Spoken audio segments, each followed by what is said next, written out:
A continuación, alguien que no necesita presentación, Ángel Acevedo, nos hablará sobre la visión del futuro de la industria cosmética.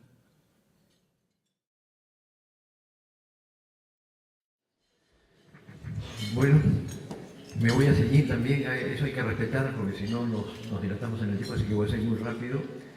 Les adelanto que nosotros hacemos este estudio 2 veces al año, tiene más de 200 cuadros. En principio, el estudio está a disposición de todas las empresas socias del COPECOP. Podemos hacer una presentación in situ en la casa de las empresas, ya con toda la información que tiene el estudio. En este momento, por cuestiones de tiempo, de los 200 cuadros, estamos presentando alrededor de unos 20 cuadros que son los más significativos de cada uno de los temas. En principio, el análisis macroeconómico dentro del contexto mundial. El mundo en el año 17 creció 3.5 y el Perú 2.8. Estamos por debajo de la media del mundo. Sin embargo, para el año 18, el Perú va a crecer más que la media mundial. Y en las economías en desarrollo hay que resaltar China e India, que son los países que jalan el desarrollo mundial y el desarrollo del Perú. Crece China, crece Perú. En la Alianza del Pacífico, a pesar de que hemos tenido una desaceleración, y bajamos de 3.9 a 2.8 en el año 17, seguimos siendo el país que en la Alianza del Pacífico tiene el mayor crecimiento del PBI. México 1.7, Perú 2.8. Y para el año 18, Perú lidera también la posición en la Alianza del Pacífico, con 4.2 de crecimiento contra 3 de Colombia, 2.3 de Chile y 2% para México. En el caso de la Comunidad Andina, lidera el crecimiento en porcentaje Bolivia. Bolivia mantiene un 3.7 de crecimiento en el PBI, Perú 2.8 a 17, Colombia 2.3 en el año 17 y Ecuador sí está en negativo en los 3 últimos años. Los 4 países que nosotros siempre recomendamos, sacándonos el sombrero de peruano, es que un inversionista debería pensar siempre en México, Colombia, Perú y Chile como los países de mejor clima para hacer negocios. Básicamente sobre el stock de reservas que tiene cada país.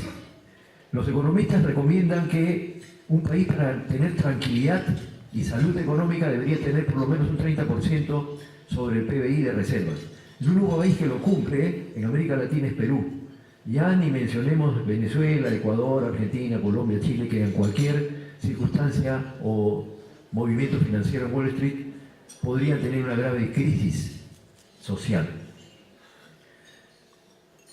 Quiero recordar a los que estuvieron en la presentación anterior la extraordinaria charla que nos dio el profesor González Izquierdo, que dijo: para simplificar todos estos indicadores económicos tenemos que visualizar 4 motores de la economía: las exportaciones, el consumo privado, la inversión pública y la inversión privada. En esos 4 indicadores es que tenemos que fijarnos para visualizar la proyección del futuro de un país. En términos de exportaciones, el Perú ha mejorado. En el año 17 ha crecido 12%, sin embargo, todavía no llega a los niveles que tenía en el año 11, 12, 13, ¿no?, que tenía un techo más alto. Recién estamos creciendo por rebote. Estamos creciendo 12%, pero no por crecimiento vegetativo de la economía, sino rebotando de una crisis de años anteriores. En consumo privado mantenemos una tasa creciente, pero cuando en otros años crecíamos 6, 7, 8, 9%, el sector crecía 18, 19, 20%. Para el año 17, el crecimiento del consumo, que es lo que genera la demanda, está estimado en 2.5 para el año 17 y se recupera en el año 18 a 3.4. En inversión pública también hemos crecido 7%, pero todavía no llegamos a los niveles que teníamos en el año 13 o 14. En inversión pública el Perú tiene más o menos un 5% de participación sobre el PBI y en inversión privada el 20%. El motor que mueve el desarrollo del país es la inversión privada, que en este caso también está creciendo, ha decrecido en los últimos 3 años y todavía no llega a tener los niveles que tuvo en el año 13 y 14. Donde se tiene que el gobierno, y esto lo coordinamos siempre con el gobierno, donde se tiene que propiciar el crecimiento del país y el crecimiento de la economía, es en la inversión privada, y eso es confianza. Pasamos al análisis en América Latina. En América Latina este cuadro es muy significativo porque la media, por ejemplo, en capilares es 17, es el porcentaje de la media en América Latina de la categoría capilares. En el Perú es 25%, tiene una mayor predominancia la categoría capilares que en el resto de países de América Latina. Pero lo más significativo es la categoría higiene personal, en donde la media en América Latina es de 45% y en el Perú es de 22%. Es decir, que la categoría higiene personal tiene un potencial de crecimiento en el Perú muy grande. En fragancias es a la inversa. Perú es un país de fragancias. La media en América Latina es 17% y el Perú tiene un 25%. Perú y España son 2 países simbólicamente muy representativos con participación en la categoría fragancias. ¿Qué sucede en la Alianza del Pacífico y en la Comunidad Andina? Nosotros hemos medido estas dos regiones a paridad de poder adquisitivo. Es decir, no solamente transformar el sol a dólares o los pesos a dólares, sino tener una medida estándar que permita comparar en términos de equidad la región. Y pasa de 8.000 millones de dólares sin PPA a 17.000 millones de dólares el tamaño del mercado en la Alianza del Pacífico, siendo predominante México con el 60% de participación en esta región. En la Comunidad Andina también Colombia significa el 50% a PPA y Perú el 30%. Y acá quiero resaltar que hace 5 años nomás, o en los últimos 10 años, Perú era menos del 10% de la región andina. Hoy día Perú tiene una mayor significación en la Comunidad Andina. Fortalezas del sector cosméticos en el Perú. Su gran capacidad de resiliencia, ¿no? Nosotros hemos pasado por crisis tremendas en el sector. Hubo una época en donde había un impuesto selectivo al consumo del 80% para las fragancias. Hubo una época en que se implantó la transformación productiva y la eliminación de las importaciones, y entonces había que producir desde botones hasta cosméticos. Las importaciones estaban prohibidas. Y bueno, el mercado se cerró. Después de todo eso, nosotros hemos seguido creciendo como sector. Otra gran fortaleza del sector es la alta competitividad, ¿no? Tenemos compañías, los grandes líderes mundiales de la industria cosmética están en el Perú y compiten en igualdad de condiciones con las grandes corporaciones nacionales. Una fortaleza que resaltó ya el presidente de la Cámara es la gran capacidad de ocupación que tiene el sector. Más de 500.000 de personas trabajan en la industria cosmética.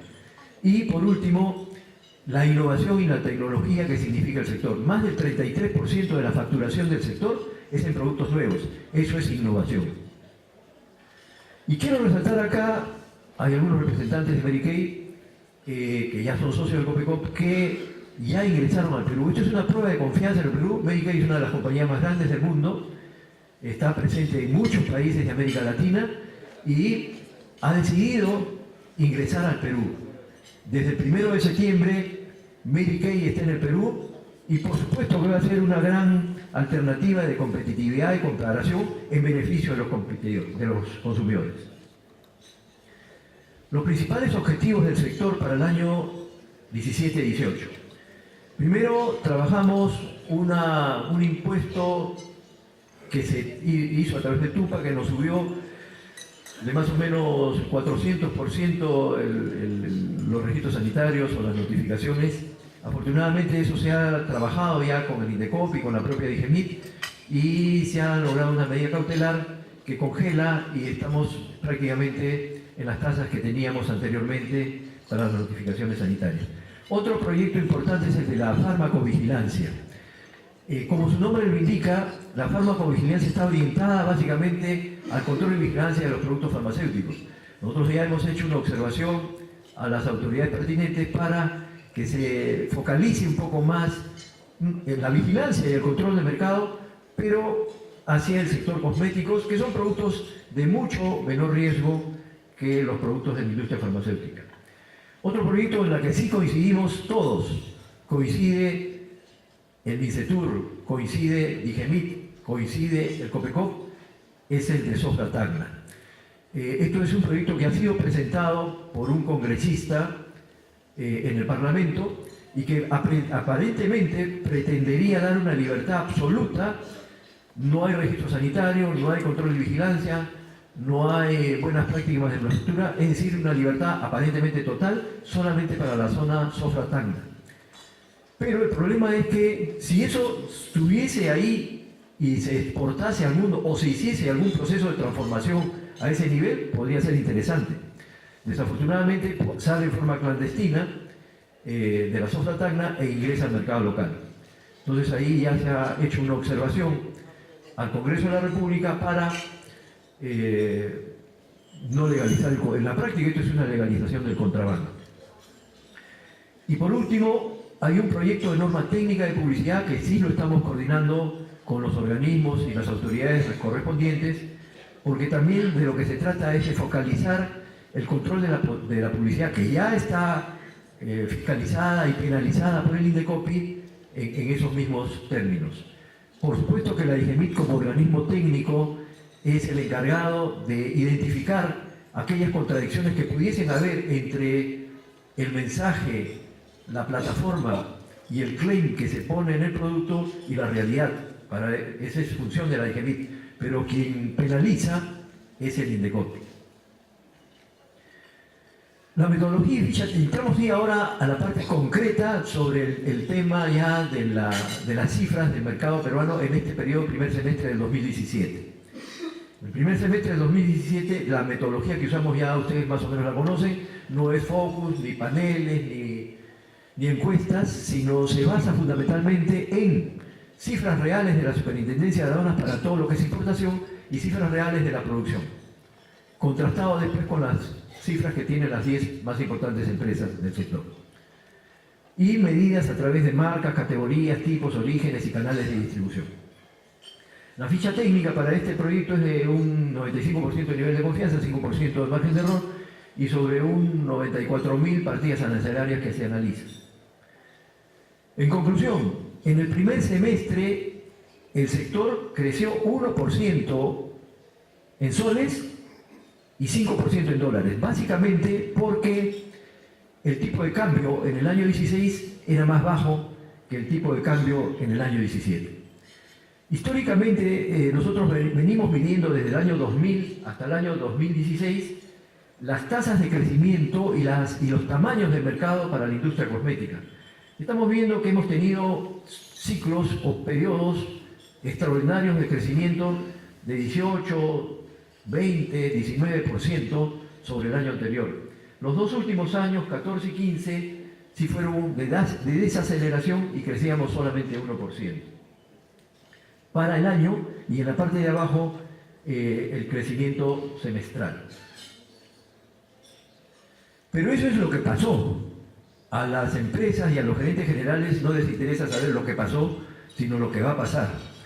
Para eso nosotros hemos hecho un estudio econométrico de las 5 variables que intervienen en el crecimiento o en el decrecimiento del sector, que son, en primer lugar, el PBI, cómo crece el PBI. Cuando el PBI crecía 8 o 9%, nosotros crecíamos 18%.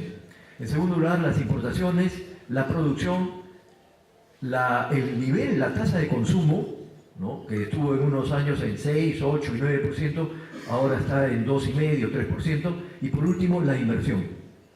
Con estas 5 variables hemos proyectado el mercado hasta el año 21, y vemos ahí que nuestro estimado tiene 2 escenarios, un escenario conservador y un escenario optimista. Para el año 17 esperamos cerrar con un escenario conservador con un 2% de crecimiento, para el año 18 con un 4% después de la recuperación, 6, 7 y 7 para los años siguientes.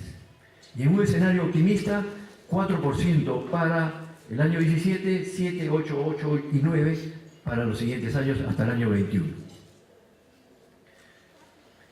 Hacemos una revisión de las 6 categorías: fragancias, maquillaje, tratamiento facial, tratamiento corporal, higiene personal y capilares.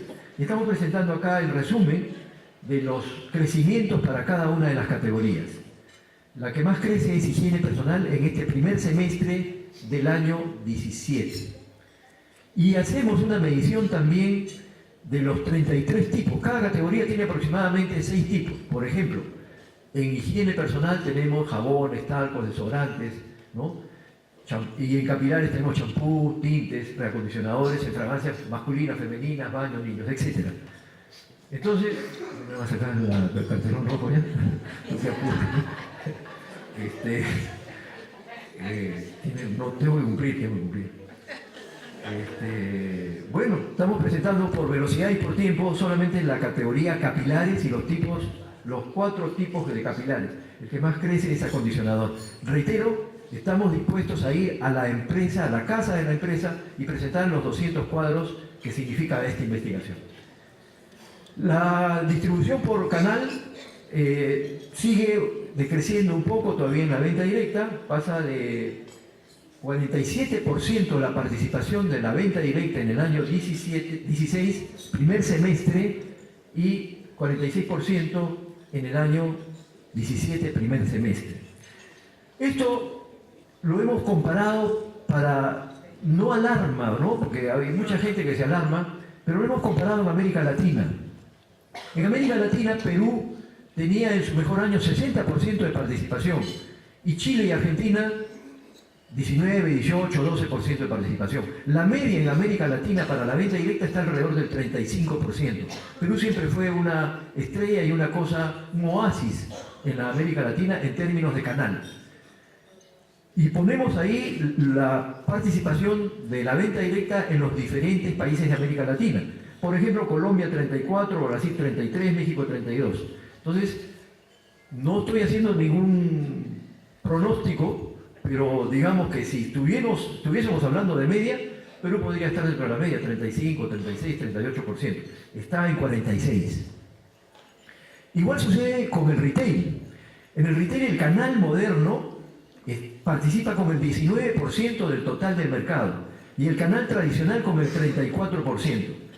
Y dentro del canal tradicional los subsectores como bodegas y mercados, farmacias y salones y spa participa cada uno con el 23%, 23.5% para bodegas y mercados, 5.5% para farmacias y 5% para salones y spa. En resumen, el canal tradicional en el año 17, en el primer semestre, ha tenido un mayor performance que el canal moderno. El canal moderno, como las grandes superficies, las tiendas, las grandes tiendas y las tiendas especializadas, han tenido un decrecimiento. Y esto, quiero poner acá 2 ejemplos concretos, ¿no? Ustedes ven en la parte de arriba el champú Dove, 3M, Sedal y Clear, 35% de descuento. Y 35% de descuento no un día, 3 días, una semana. Desde el 17 de agosto, del 18 de agosto hasta el 18 de septiembre. Un mes con una promoción del 35%, ya ustedes saben cómo rompe el mercado. Igual sucede con las otras promociones en toallitas húmedas o en desodorantes con 60%. Y 60% por periodos no de 1 o 2 días. Esto ha transformado totalmente el mercado y ha educado al consumidor en otra perspectiva, ¿no? Ya el consumidor sabe que la oferta no es de un día ni de 2, sino a veces dura un mes. Y hemos hecho un análisis de precios para todas las categorías y todos los tipos, y vemos, por ejemplo, que en el tipo champús, cuando en la misma categoría, la misma capacidad costaba 13.40 en el año 15, hoy está costando 9.99 en julio del 2017. Las importaciones y la producción. Las importaciones han crecido en el Perú. El 78% del mercado es importado, el 22% es nacional, fabricación nacional. Esto por razón de que algunas de las corporaciones han trasladado su producción de Perú a otros países de la comunidad andina. Rápidamente, los países que están en rojo son los países que han disminuido su tamaño dentro del mundo de las importaciones. Procter & Gamble, Avon, Natura, Koala y otros que han crecido, como Colgate, Unilever, Setco, L'Oréal, Puig. Otro tema resaltante también son las exportaciones. UNICSI sigue liderando con el 52% de las exportaciones. El Perú es un país extraordinario porque produce no solamente materias primas. Perú es el número 1 en cochinilla en el mundo, pero también exporta productos cosméticos que tienen un valor agregado. Y UNIC exporta el 52% y Star Brands, una compañía nacional que comenzó muy chiquita, hoy día exporta el 16% hacia el mundo. Hacemos un ranking de productos de todas las 33 categorías y hemos puesto ahora, por cuestiones de tiempo, las dos más significativas. OM pasa del segundo puesto al primer puesto y Kalos del primero al segundo puesto en fragancias masculinas. En jabones también hay un pequeño cambio. Neco, que estaba en el tercer puesto, pasa al segundo puesto y se mantiene Protex siempre liderando jabones. Tenemos el estudio y la participación para los 33 tipos. Un tema muy importante es la penetración de mercado. La penetración de mercado le da la posibilidad a la empresa de saber cuáles son los mercados que están vírgenes, en donde puede atacar. Y tenemos en bloqueadores un 72% del mercado todavía no ha sido accesado ni por las empresas actuales ni por ningún... Falta mucha educación y cultura en ese tema. 72% de mercado virgen y 70% en anti-age. Y por último, cerramos el tamaño del mercado latinoamericano y el consumo per cápita, ¿no? El Perú, en América Latina, también medido a paridad de poder adquisitivo, que es una metodología del Fondo Monetario Internacional, tiene un tamaño de mercado de 4.000 millones de dólares estandarizados. El primer puesto es Brasil, el segundo puesto es México. Pero sin embargo, cuando esto lo llevamos a consumo per cápita, vemos que Chile, que estaba en el sexto puesto en tamaño de mercado, pasa al segundo puesto en consumo per cápita. Y Colombia baja al sexto puesto. Perú también sube una posición de quinto a cuarta posición en consumo per cápita. Y por último, el ranking por empresas. Hay empresas que se han movido, algunas hacia abajo, otras hacia arriba, sobre todo sintetizando, las empresas más grandes han resistido más la situación, han bajado medio punto, y las empresas más pequeñas son las que han recuperado puntos de participación de mercado. Pero como esto puede diluirse, ¿no? Una empresa que solamente vende fragancias en el ranking general podría no tener ninguna presencia en la categoría. También hacemos un ranking por categorías, por fragancias, en este caso de fragancias. Una compañía como, por ejemplo, la compañía D, que en el ranking general está en el suelo, en la categoría fragancias tiene un 9% de participación en esa categoría. Y cerramos con una frase que utilizó el gobierno británico en pleno bombardeo nazi a Londres, con una crisis total, mantén la calma y sigue para adelante. Creemos que en este momento el Perú, que está con huelgas, problemas políticos, una serie de contradicciones a nivel de la carretera política, tenemos que mantener el entusiasmo, tenemos que crecer y el sector siempre ha demostrado que se recupera rápidamente. Muchas gracias.